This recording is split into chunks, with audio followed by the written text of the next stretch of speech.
Ils ont vendu le Burkina Faso, ces politiciens. Heureusement, cette masterclass. Quand ils ont pris le pouvoir, ils ont trouvé une armée défaite. Moins de 100 000 cartouches à peine, une centaine d'armes opérationnelles. Comment veux-tu gagner une guerre en 3 mois avec ça? Ça n'a aucun sens. Des puissances ont fait obstacle, beaucoup ont refusé de les vendre des munitions et du matériel. Le Burkina, c'était une armée qui n'était pas assez formée ni préparée. Il a fallu s'équiper, former correctement les soldats et créer leur propre industrie de défense. La France ne leur vendait pas d'armes. Elle a refusé. Et il a raison. Sébastien Lecornu l'a confirmé ici.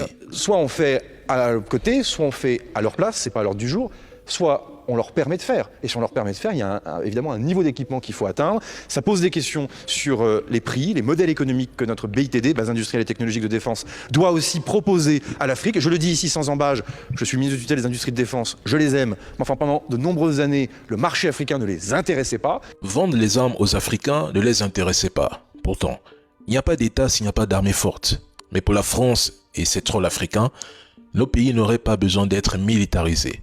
Mais quand les terreaux prennent le dessus sur nous, au lieu de remettre en cause le système qu'ils ont eux-mêmes imposé, ils préfèrent accuser nos autorités.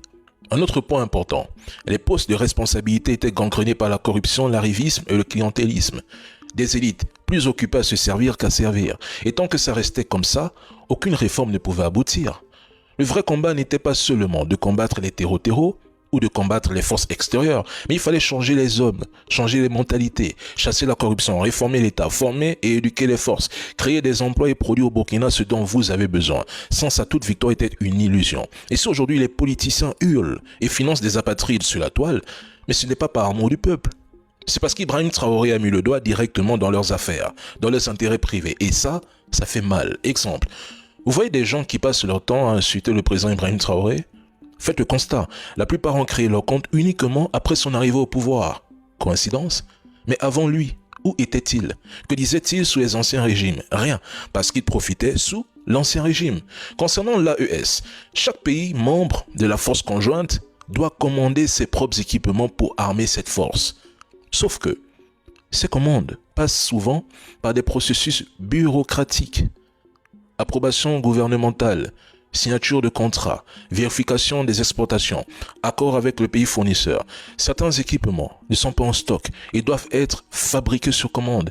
La fabrication peut même prendre des semaines à plusieurs mois, surtout pour les véhicules blindés, radars, drones ou systèmes sophistiqués.